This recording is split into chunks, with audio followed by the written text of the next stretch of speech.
welcome to the third Amplifying Her Voice Global Virtual Summit. We're joining everyone from Bermuda today, this beautiful island in the middle of nowhere. This is an experiment, and it's been going very well. So, been really lucky to have connected with each of the panelists over the past few days, learn about what they've been doing in the space industry, how they've been contributing to this global conversation about why this topic is so relevant and necessary for this new normal that we're all architecting together. We're all one planet, one humanity, and it's so important to have each of these panelists. I'm going to ask them to each introduce themselves, and then we're going to dive into a very interesting discussion and keep going until we're finished. Thank you. So if we could start with Eldridge, please introduce yourself, and everybody else who's not speaking, if you could go on mute while this conversation is happening, that would be great. Thank you. Hi, everyone. Eldridge Gemello here. I'm originally from Angola, but currently I live in Finland.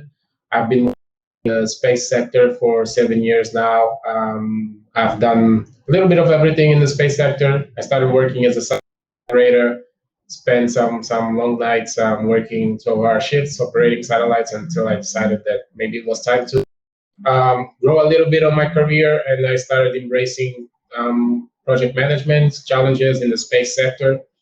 Currently, I'm a business development manager, which is something I love doing for Cytologic, and my goal is to take space data to everybody and give access.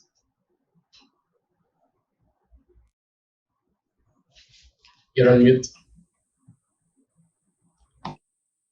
Have other tabs that are running at the same time. This is for everybody. Please close the other tabs and refresh because your screen is frozen.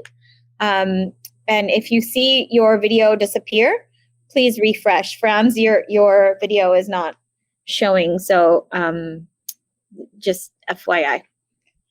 Yeah, I'm working on that right now. Thanks. Okay, no problem. Diana, would you like to go next? A brief introduction about yourself and how you ended up here. Yes, thank you very much, Anu. It's my pleasure to be here, and thanks for inviting me today. So as Anu anticipated, my name is Diana De Vivo. I lead on the political military affairs and strategic outreach at the NATO Communication and Information Agency at NATO headquarters in Brussels. And I'm not a specialist in the space sector, but I work in the NATO agency that deals with emerging and disruptive technologies, including space. But I'm looking at it from a defense perspective. And of course, as part of my work, I'm advocating for integrating a gender dimension in the space sector as well, and within the broader emerging and disruptive technologies as well. I'm a Marshall Memorial Fellow at the German Marshall Fund of the United States, and a member of the Advisory Council of Young Professionals in Foreign Policy and the Women in International Security. That's all from my side. Thanks, Anu. Amazing. Thank you so much. And Franz, as soon as your video gets kicking in, I will bring you on. You may want to just leave if you have to, and then come back, and then we should have your video. I want to make sure we can capture you properly. Gintare, could you please introduce yourself? Take as much time as you like, and tell us about your background and how you ended up here. Thank you. Thank you for the floor. It's my big pleasure to be here. My name is Gintare Narkevičiūtė. I'm coming from originally from Lithuania. They're in the European Union. So first of all, I would like to express my most gratitude for an opportunity to be participating in this global event. It's a big honor, and I think it's only the beginning of the fruitful forthcoming cooperation. And I think that the topics that you are actually raising at this very moment, they're truly, truly important. So who I am, I've been spending 13 years in politics and diplomacy. I've been serving as an advisor to the foreign minister in Lithuania, with a few of the topics that I was touching in my portfolio was energy independency questions, the Eastern Partnership cooperation, and then the internal cooperation within the Foreign Ministry and the Prime Minister's office and the Parliament of Lithuania. At the same time, I have been running in the leadership positions as a vice president in two global international political organizations, the local ones as well. I've been serving as director for the foreign affairs in the Ronald Reagan House. I've been also trainer and speaker in the several foundations, to name a few: Robert Schuman Institute, Konrad Adenauer Stiftung, and IRI, of course. I've been also a CEO and the co-founder of several private equity companies in various fields, starting from consulting to the field of green energy. Academically, I'm still a senior fellow in GPODS and Global Policy Insights. So therefore, I would like to forward my best regards to the CEO, Arpit Chaturvedi, who's responsible for inviting me here. At the same time, I've been the member of the advisory board of the Istanbul Finance Summit for several years. On my free time, I'm directly elected town headman and also the chairwoman of the Town Headman Confederation, the regional one there in Lithuania. And as for work, currently I'm one of the leaders in the iFuture Investments. This is a Lithuanian company currently operating in Lithuania and Latvia as well. So basically we provide the financial consulting for every citizen, and also the companies. We manage the pension funds. We are making financial plans and directing investments where they should be at, issuing small loans at the same time. So to shortly cut myself from speaking too long, usually I'm a speaker and quite often speaker in various conferences due to several reasons. First of all is to motivate and to show my own example for the women there around the world that everything can be done. It's all in your hands and it's all in your mind. So go ahead. So I'm looking forward to further discussion. Thank you. Amazing. Thank you so much. And we're really looking forward to diving into how we can take your expertise and build on it for what we're architecting in the future. So thank you so much for that. Franz, if you... Hi. Can you guys hear me? Sorry for the tech issues. All good. We got you. We got you now. Please, if you could tell us... So, hi everyone. I'm Franz, New York City. Thanks for having me on this panel. The title really stood out to me. About investing in space for humanity. Really, that's at the core of what we do here. I'll give you a quick background on myself by way of my past quote unquote life. Former airman, airline pilot, really across 14 different kind of aircraft. Primarily worked on Airbus and Embraer equipment. Then I also worked on stuff made by Rolls-Royce, Honeywell, Dallas, CF6, IAE, Pratt & Whitney. Beechcraft, so on and so forth. So that's my background. Did that for about 12 years.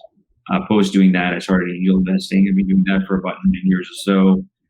Invested in close to, I want to say about 30 companies between me and my partner, which I'll get to in a minute, over that period of time.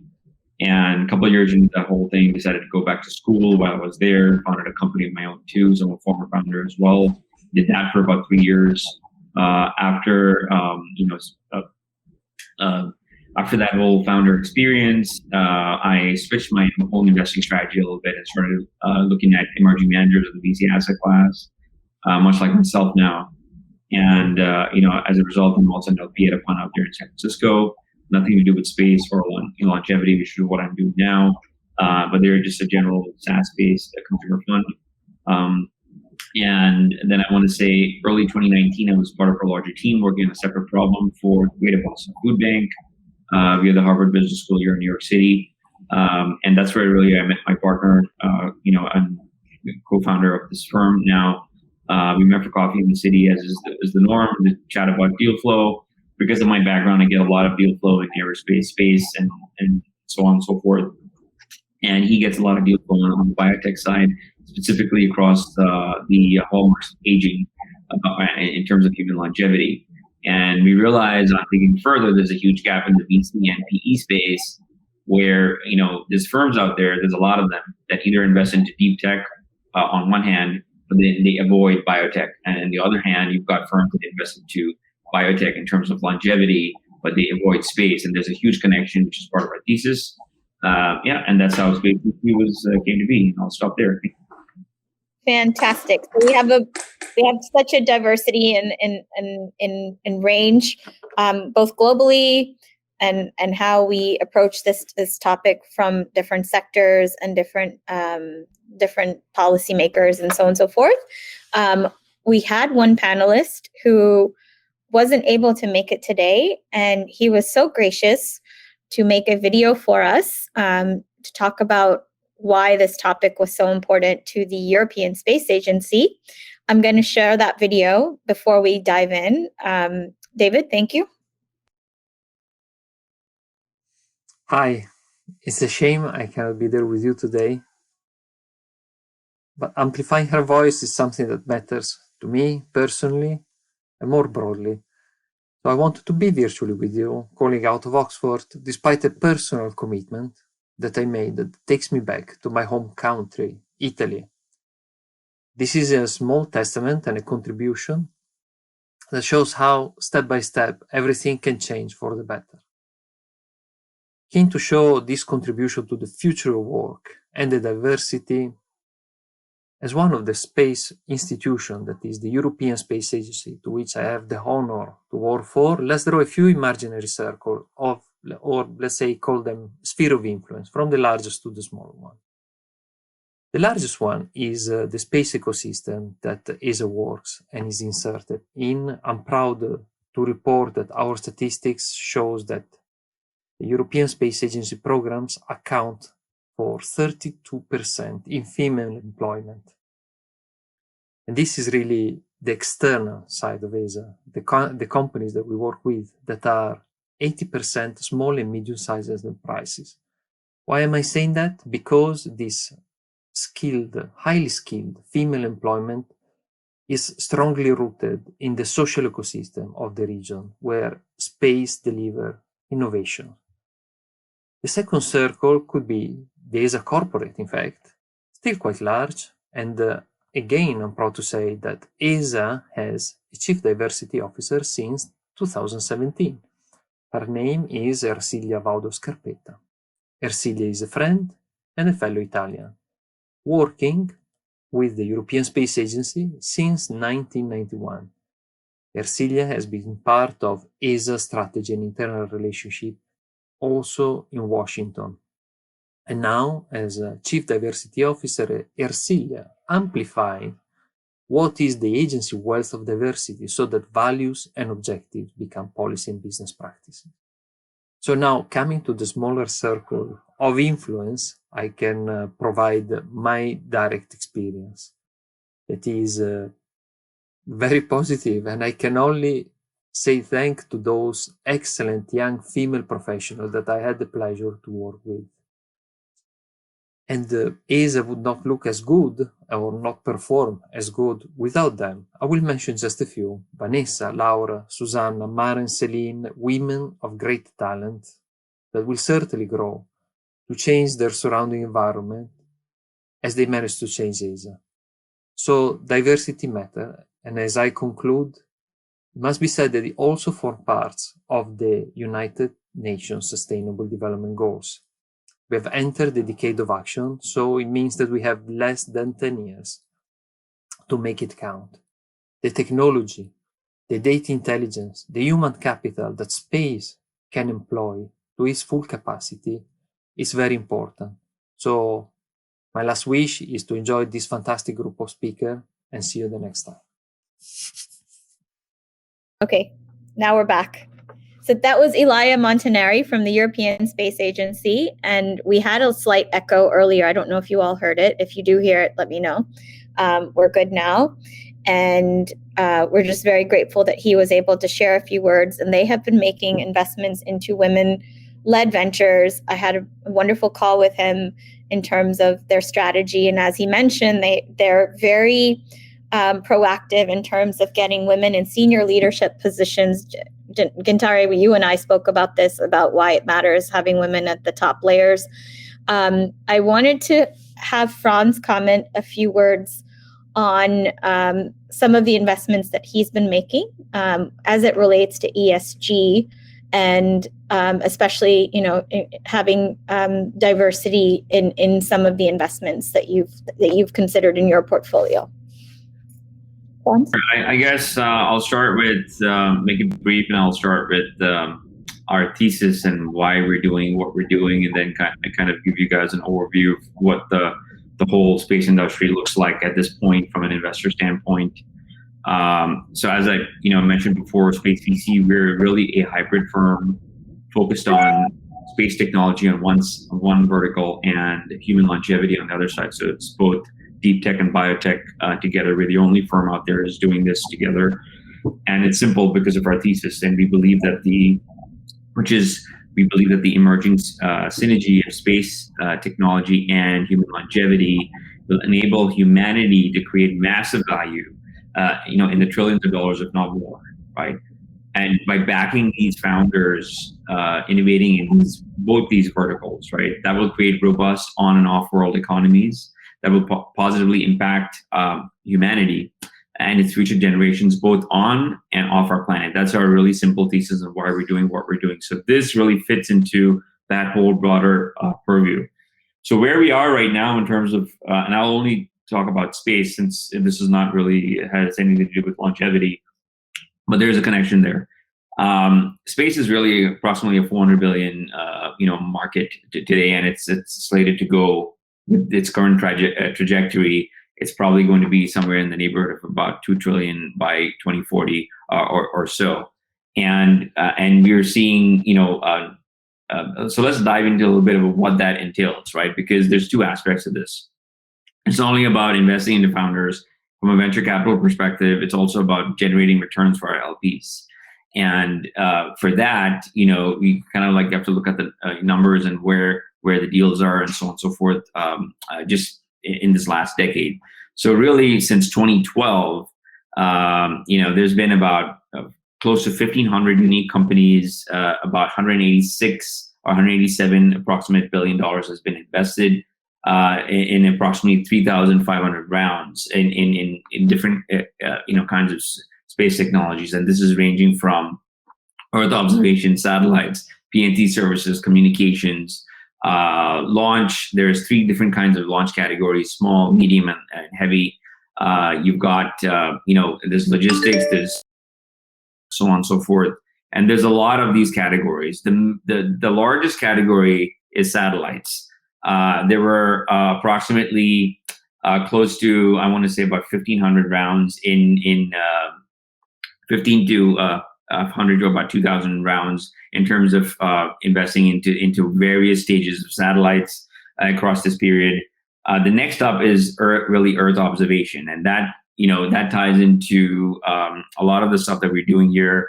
I'm really focused on space-based assets that look at methane emissions around our planet. So speaking from an ESG perspective, that's really something that we really look for in terms of backing founders and so on. There were, ironically though, there's only been about close to about 600 deals in the last, since 2012. So, and the next up after that is communications, right? And, there's a lot of founders working on this problem. But again, the amount of deals that are happening in this space is probably less than 300 or somewhere around there across this time period. The reason for all of this is because, and there's other sub verticals that we're looking at too. And I can really broadly put that into 2 buckets. There's space tech for on-Earth use cases, and then space for space use cases. The reason why the majority of these, the first 3 sub verticals that I mentioned, gain a lot of investment is because of their ability to generate returns for LPs on an earlier time scale, because VC time scales work on a 10-year 10 to 12 year max timeline, and you start seeing returns anywhere from year 5 to year 7. But these days you're seeing a lot of earlier returns in terms of SPACs in space, because there's a lot of them and there's more coming down the pipe. So I hope that kind of touches up a little bit about what we're doing here at Space VC. And to wrap it up, I will say we are not focused on anything to do with launch or anything like that. We really focus on the picks and shovels companies, really the infrastructure, all the unsexy stuff that goes into space, the nuts and bolts, the service providers, and the data that comes down from there. And we really look at companies from a seed to Series A stage, and that's about it. Thank you. Anu, you're on mute. I'm trying to reduce the echo. I know there's some echo that keeps coming every time. So as we can see, there's a lot of ancillary aspects to this. This is not just engineering. There's finance involved. There's services involved. There's data collection that's involved. There's a lot of ICT involved, IoT involved. And so there's a lot of room for women to play in this space. And there's one major issue right now that we see, which is the number of women that are in the actual industry. And I want Diana to comment a little bit about some of the statistics like that we went over yesterday. Like what are we looking at in terms of pipeline? Where are the gaps? How do we fill them? And then I'll go to Eldridge next. So Diana? So much, Anu.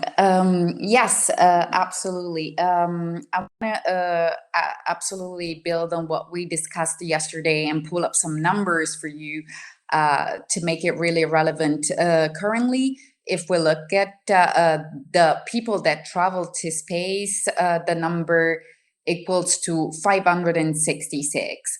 65 of them, so the 11.5% of those were women. So this is a very low percentage. The first women in space, we know there was cosmonaut Valentina Tereshkova in 1963. In the United States, women were excluded for a long time, have been excluded from space by the restrictions that astronauts had to be military test pilots. And it was a profession that was a barrier to women. The first women were admitted to astronaut training only in 1978. So although we don't have to look so far back in the past, in the 21st century, there are still barriers to women's equal participation and access in the space sector. Also, there is also, I believe, a massive data gap, gender data gap in space. There has been, for example, much less research on the effects of microgravity on women's bodies than there has been for men.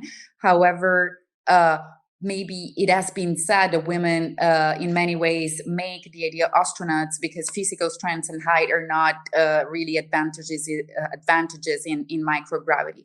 But overall, women access to space, not just as astronauts, but as users or creators of space products and services like Earth observation and satellite communication, is still very far from equal. The numbers are getting better. There are certainly signs of progress, as Elia was mentioning from the European Space Agency perspective.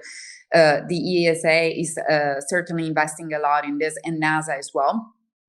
Space programs also allowed women generally only well into the space age, with NASA that has opened the program in 1976 for women. And not only there were barriers pertaining to the access of women to those programs, I would like to mention that the space sector is still permeated by quite some gender stereotypes in a way that, for example, women with children have also been faced with questions about how they would sort of balance their desire to become an astronaut or be involved into space with the traditional expectations of motherhood. So Shannon Lucid, that you certainly know, one of the first group of female U.S. astronaut, remembers questions by the press on how her children would handle her being a mother in space. So also astronaut clothing, for example, has been based on technology used to make sort of bras. And since women have been sent to space, the previously men-focused clothing had to be reconsidered, addressing the issues and needs for clothing, like spacesuits for extravehicular activities and bras, and for exercises in micro-G environments. So women were even prevented to do EVAs because of the lack of proper feeding suits. And even the design of the space into the ISS was readapted to be sort of more to be able to welcome well. So what can we do to break those barriers and improve and encourage women and girls to pursue a career in space or to become the astronauts of the future? Because investing into space is also investing in the human capital, of course, in women entrepreneurs, but also building the next generation of astronauts and space SMEs. First, what I would like to say is that first, we would need to continue improve the global conversation in this area. So continue with advocacy as we're doing today. This is an excellent opportunity to examine those concepts and what we can do to improve. So revisit also the concept of masculinity and femininity and what is expected from a man and a woman. Space is permeated, as I was saying before, by still gender stereotypes, and we need to educate as much. This is as much as a societal issue as well. So we need to educate parents, mothers, and fathers to teach girls that they can become the next generation of astronauts, and the space sector is open to them. So that's how we'll build, of course, from a societal and global perspective, the next generation of astronauts, and will build the human capital for this very innovative and rapidly expanding sector. And then tackling the role of fathers in particular, I would say the fathers could be and should be feminist fathers. What does it mean to be a feminist father? It needs, we don't need only women advocating for women. We need also men advocating for women. So what it means to be a feminist father, it means to be sensitive to the issues experienced by women, especially in this I would say in the broader technology sector, but in the space sector in particular, and offering girls like the tools to overcome the obstacles, dismantling and changing the gender stereotypes and the expectations. And coming to the pipelines, Anu, what I would like to mention is also that it is absolutely critical to build pipelines between the schools, the universities, and academia, and companies, government, to create like circles in a way that and build bridges. So among all actors in the space sector, to enable the expertise to be built from the very beginning. So encourage also the mentorship, communication activities from current astronauts and space experts to engage with young graduates and even school kids. A very successful program that we have run at the NATO Communication and Information Agency included an engagement day with school kids of a British school in The Hague from our space experts to teach them what does it mean to become a space SME. And as Franz was also mentioning, we need, and he touched upon this very well, we need to invest in women entrepreneurship in the space sector and mobilize funds for women aiming to sort of access this market. And overall, and I'm concluding on this note, why do we need to do this at all? I think that Space for Humanity is about promoting diversity and inclusion. We desperately need to the technology sector to be more diverse and inclusive. It's about leaving nobody behind and allow everyone to contribute to the progress of humanity in space, but also allow innovation to thrive. And that's it from my side. Thanks, Anu. Thank you, Diana. Thank you so much for that. It was very comprehensive. And Eldridge and I had spoken about pipeline from a different standpoint. We were discussing Angola and the different types of programming that they've put together. Eldridge, can you hear me okay? Can you see me? Yes, I can. Yep, I can. Your video is frozen. Can you? Yeah. Let me try something and see if this will work. Let's see if this will work. 1 second. I'm going to try to make this bigger, full screen, and then see if this will work. No, you are frozen. You will need to leave and come back. I want to make sure we capture you, not just your photo. Can you leave and come back? Yep. Awesome. Thank you. In the meantime, Gintare, I think, oh, here he comes. 1 second. Let's see if this will work.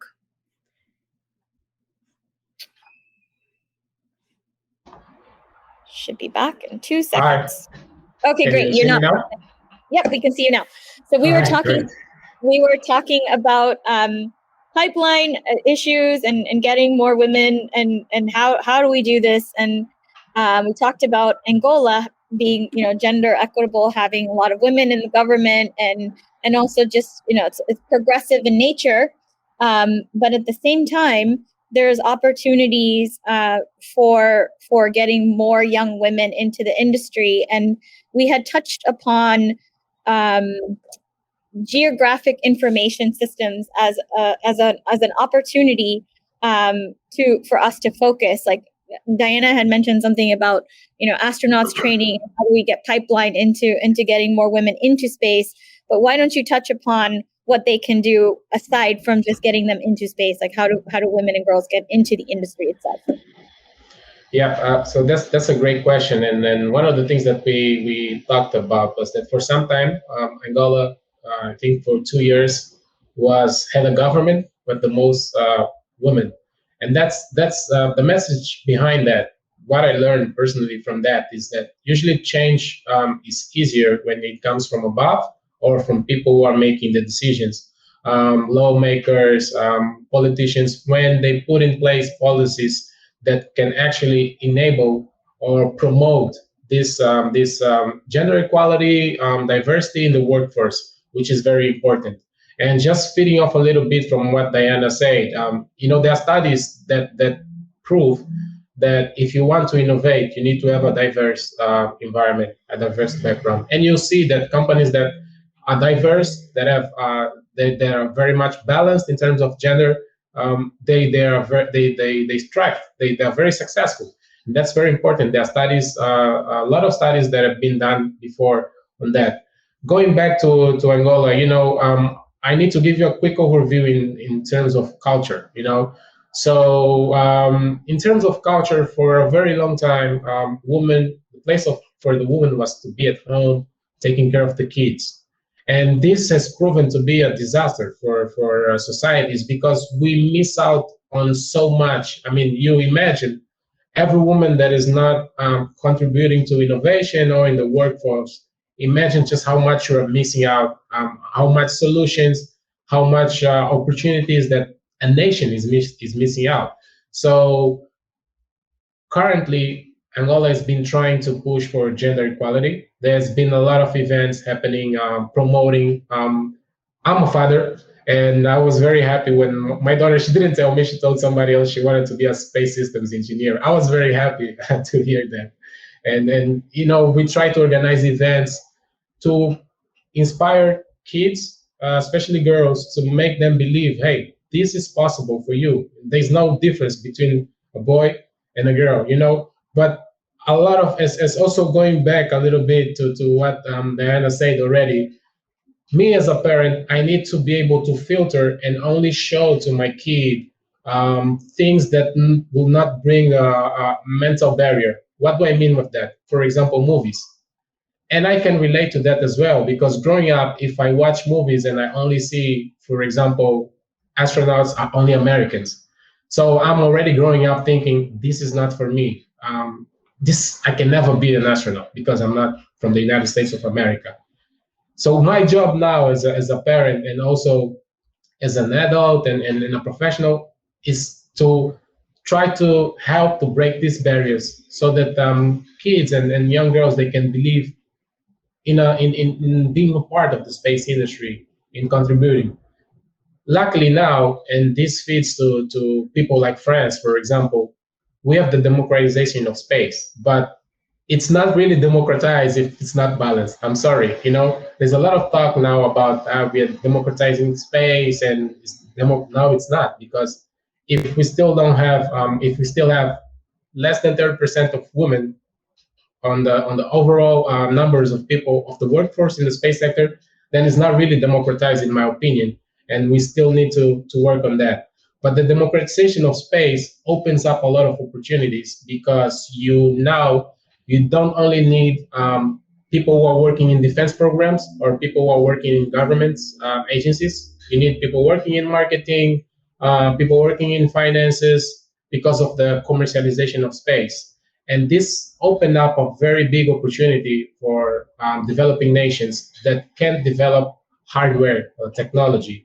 So this comes into place, the geographic information system, and a lot of women in Africa have been working on that. So there's a high impact on that type of work, because when you are working on solutions, developing solutions using satellite images, you have a high impact, because these solutions that you are developing, they are used for agriculture, to produce food, for disaster management. If a flood is happening, if there's a drought, you can extract information from the images and give this information to decision makers, people who can actually assist the people who are affected by these disasters, among many other solutions that are developed from extracting information from the satellite images.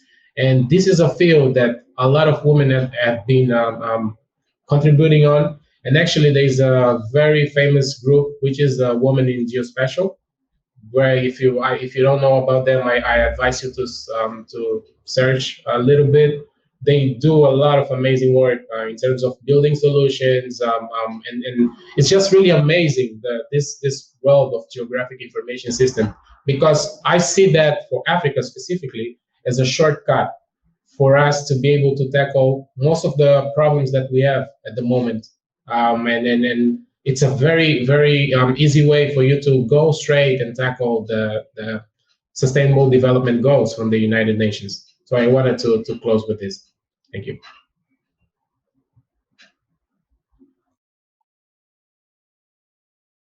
You're on mute, Anu, again. And really quickly, before I want to kind of like tag along to what Diana and Eldridge mentioned about the women across we have about, I want to say, 70 plus companies in various stages in the pipeline that we're looking at in terms of founders. Yes, there are women at various positions in companies, interning at NASA, part of larger teams, but I've only personally come across 2 women founders in space. One is out of Stanford.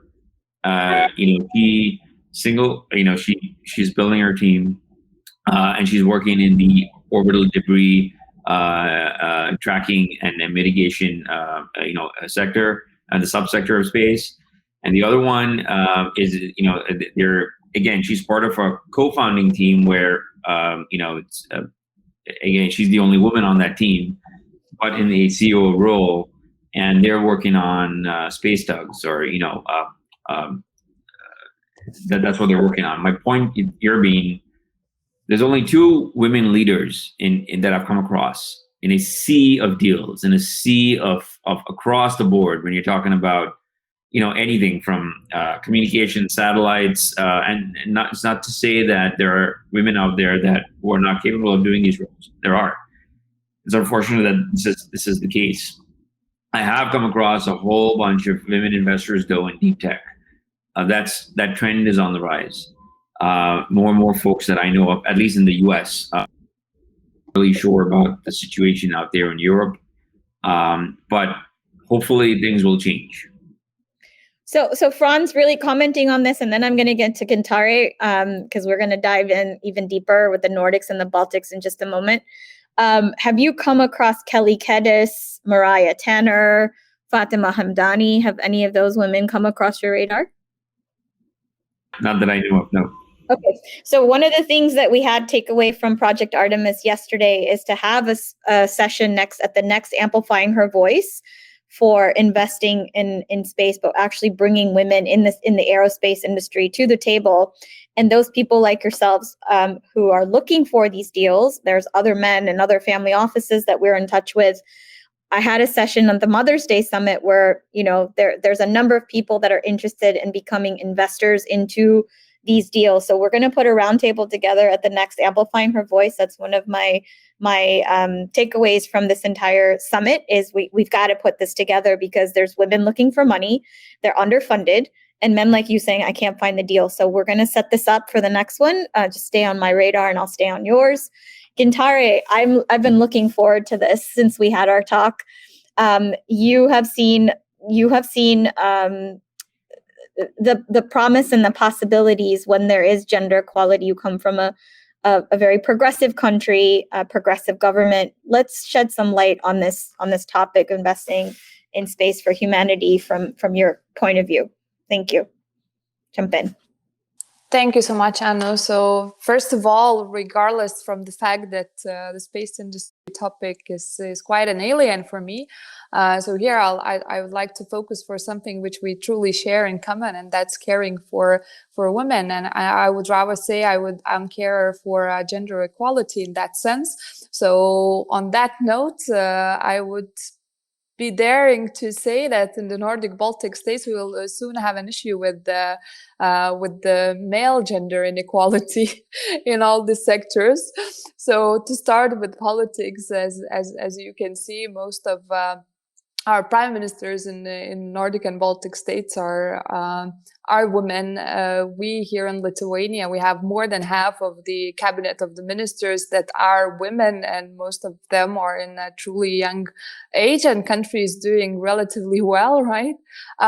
For the past 10 years until year 2019, we had a very famous president, Dalia Grybauskaitė, who was running the state for 10 years. And I can tell you very bravely that she has taken Lithuania to yet another level when it comes to politics and diplomacy, and the way things were done and the way Lithuania was heard during her presidency. And I'm truly happy that now with the prime minister leading the country and being a woman at the same time, Ingrida Šimonytė, we are continuing the path of being loudly heard.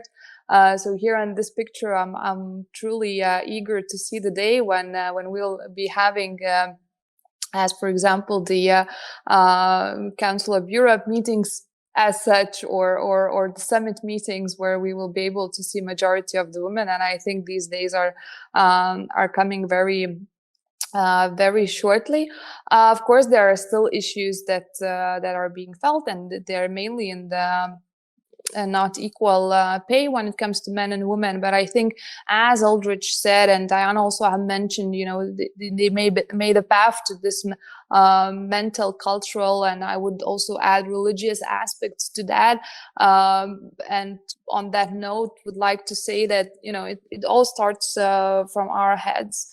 To give you an example, one of you have mentioned in the very beginning, and I think that was on the video that was played for us and recorded, I'm quoting here, we create places for women in leader positions. So in this regard, I would like to say that changing the way your mindset works, right, and then we transfer the mindset to our action, is that we allow women to get themselves to those leading positions. That's where we should start from, right? And it should be in all of our heads.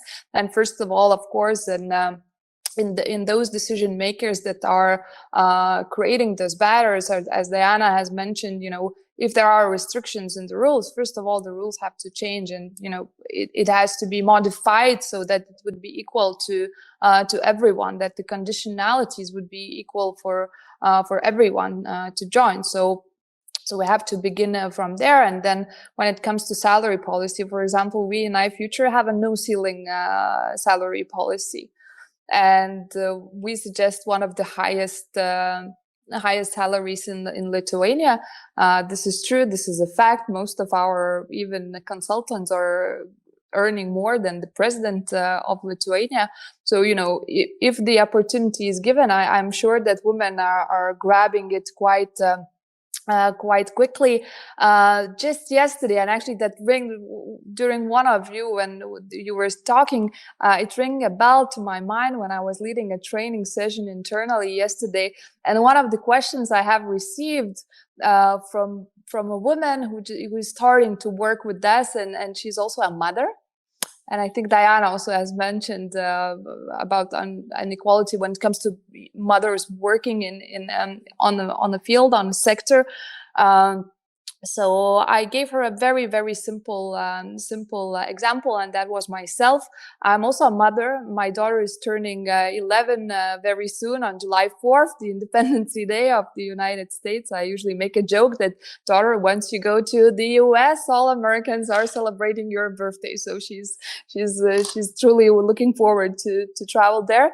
To return to the topic, so my own example was that, you know, only after becoming a mother, I became fully disciplined. You know how to manage your time well. You can do everything, and you can do even more than you used to be before. Before becoming a mother. So I think, and from the experience, practical experience that I have at my work and the previous positions that I held, I can truly witness that women that are mothers, they truly can do, and they're doing more than those that, you know, are doing nothing else but work in their life.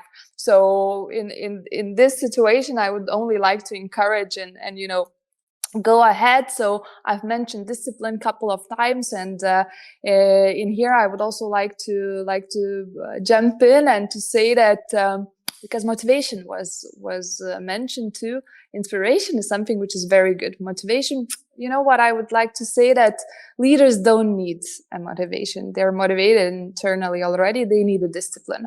So discipline is something that women usually have at a very, very high level, be it finance, be it marketing, be it, you know, behind I have Bird Colibris, right? It's responsible for communication. So when it comes to marketing and communication, women are just excellent, you know, planning, doing things, getting things done. So basically in many different areas, different fields, women are so much more versatile professionals. They're so multifunctional. And I think Eldridge here was saying that there are no differences between men and women. Yes, there are. I can truly say that yes, there are. Women are multifunctional, and it's scientifically proved that women can do many things simultaneously when men cannot. So no offense, but we are not the same. But the equal rights for us to get equal pace, same positions have to be created, and that's the responsibility, first of all, which is coming from those making the decisions from the regulatory side. Secondly, from our own mindset, the way we look at things, right? The way we imagine things. I remember myself 3 or 4 years ago, I was one of the speakers in Lebanon. That was a conference called Women on the Front Lines, sponsored and organized by the Meitje Diak Foundation. She's a freedom fighter, stood up against the Syrian regime. Just a short intro. And there we also had most of the women in the audience. And when I managed to talk to them between in the gaps of the sessions, you know, I see those courageous women, those women that do all the work behind the scenes, right? And when the time comes to speak, it's men.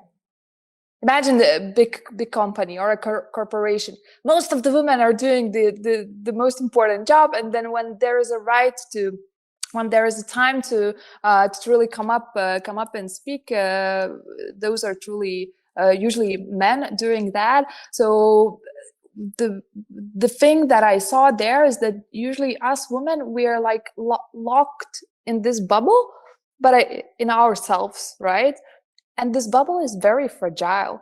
You just need, you know, a small mosquito to come and to bite this bubble, and it will explode, and it will explode to to the level that we will truly, I believe so, have a gender balance in the space industry as well. And this is also my wish.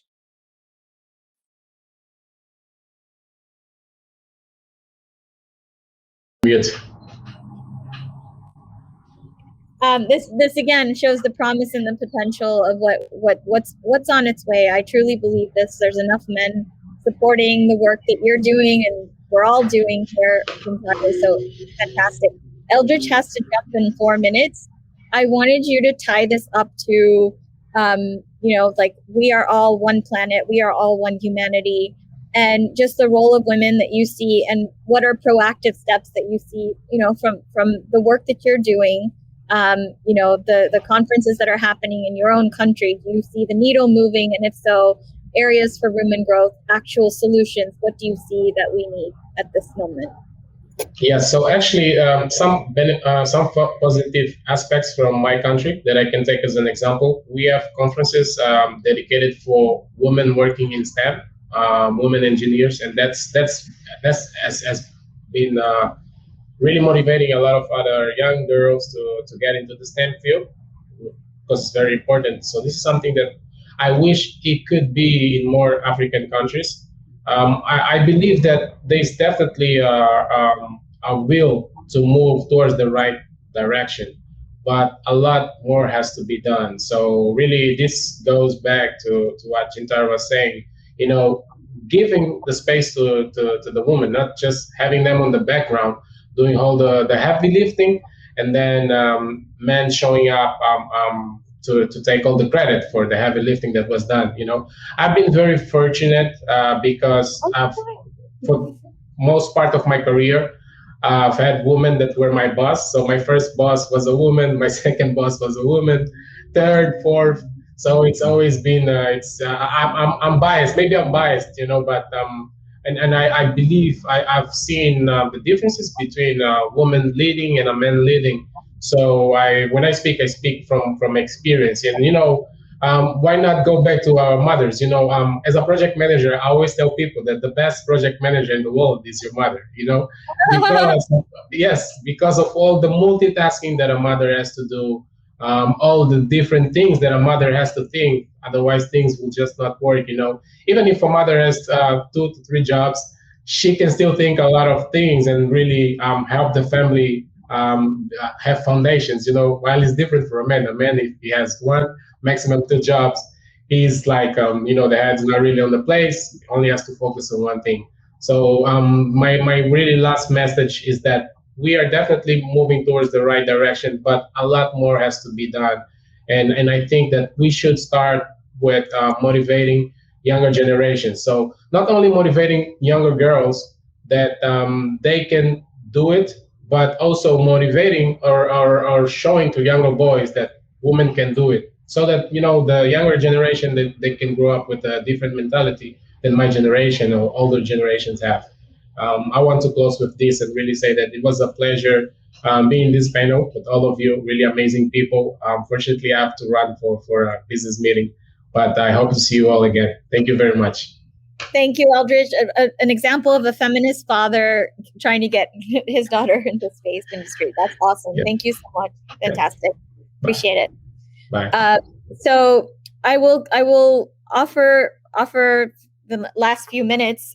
We are just at time now, but it's so important that we cover why this industry, as it relates to humanity, we're going through a massive transition in the planet right now. We are one humanity. We are one planet. We've all endured this pandemic, and really, this is all solutions oriented. And you've all taken a role in the forefront of either investing in space or being contributing to the conversation where we can get more women into this arena, where we can change the course of communication as it relates to half the planet, which is women and girls. So Diana, if you could just comment really quickly. I know you have a gender and terrorism background, gender and diplomacy background. How is this relevant to the future of the planet and future of humanity. Yeah, thanks, Anu. I will just say that we cannot think about progress of humanity without involving 50% of, as you correctly said, of the population. It would be absolutely unthinkable to invest like in innovation, in technologies which are gonna be beneficial for our progress as a humankind without leaving women behind. It's simply unthinkable nowadays. And on top of this, we need, I think, what we should tackle as well. And I think this is very important because when we're gonna go through a sort of a fifth industrial revolution or something like this. So technology will be part of our life more than we can see today. Artificial intelligence, machine learning, as much as space. We need to make sure that these technologies are going to be accessible by everyone in the planet, not creating a digital divide, not creating a digital gender divide, because men are going to be accessing this more than women. And it's a pity that Eldridge is gone, because I've done a lot of capacity building work in Africa on this, teaching women to access, of course, technology and become like SMEs in those areas. Yeah, I would conclude by saying there's many gender stereotypes in this area, so we must look at this carefully, but it's an investment we do for the progress of humanity as a whole. Not on mute, so Franz, we're gonna jump in now with you. Final comments, and then I'm gonna go to Gintare. You need to unmute yourself, love, and put your video back on. Can you hear me? Let's see. Can you hear me, Franz? Escape. I don't think he can hear me. I think I've lost you, Franz. We've lost you. Okay, he's coming back. 1 second. Just give him 10 seconds and then we shall. Yep, here we go. Sorry, I had some issues there. Can you guys see me? We can see you and hear you. So you have final comments, and then we're going to go to Gintare. My Mac is, I have to say, my Mac is about 7 years old. I built my last company with this one. This is going down the tubes. Literally, I have to buy a new one because it does not hold battery for any length of time. All good. Talk about space, right? Anyway. But thanks for having me on the panel. Great discussion. Some excellent points that were raised, and I hope I shed some light on from a woman's perspective. I also like to lead with inviting all of you to one of our Clubhouse sessions. We do this every week. We have weekly discussions on space and weekly discussions on longevity as it relates from an investing standpoint. And then on every Sundays, we do a kind of like a networking event between founders and investors, both in space and longevity, on Clubhouse at 2 p.m. Eastern. So if you happy to send you all invites if you guys are not on there. It's a great platform to network with, and there's a lot of investors, PE, VCs, angels, family offices, all hang out in different rooms on there. So it's well worth your time. I will say that, yes, the short answer is it's not only men that are going to go up to space, it's also women, right? And if we want to become a multi-planetary species down the line, we require both to go up, right? And kind of explore the heavenly bodies in the universe down the line. So it's an equal effort. It shouldn't be. We shouldn't really be discussing any of this stuff because when we look at deals, even from my partner's perspective, we don't really look at hey, you're a woman, so therefore you're good. It's assumed that that's the case already, right? And from our perspective. But unfortunately, the amount of people that come to us, it's never a woman leader. It's always, even though they may be part of a company or an entity, they never portrayed as such. And it's still happening today in space. So we need to change that, and which is why I'm with that. Thank you for being gender friendly, and thank you for putting that out there. We need it. And Elias said the same thing when I spoke to him. Please let all the women watching know that we, the European Space Agency, are actively looking. And for those women that are actively seeking capital, definitely speak with Franz and definitely reach out to Elia. That was one of the goals of this panel. We're trying to change the game, and it's one man at a time that's stepping up to say, count me in, and this is great. Gintare, can you please give us the final closing comments of this panel, Investing in Space for Humanity? Thank you. Thank you, Anu. And since we're already 5 minutes ahead of time, and let's not forget discipline is so important. So I'll try to keep myself super short to basically a very one sentence. So my suggestion is, let's remove the barriers. Let's create the rules such that they're equal for everyone. Let's not forget that there are stereotypes by which we are all, we want it or not, being led in the different frameworks, different situations. So if we keep ourselves cautious, if we keep ourselves open-minded, we'll be managed to notice and to witness when we are ourselves becoming the victims of these stereotypes that are there. So, and the final note is let's not create asylum for women, simply and equal rights. So this is the note: women are strong, women can do it all, and let's shoot ahead from here. Thank you. Awesome. So this was fantastic. And again, this is one space, one humanity, one planet.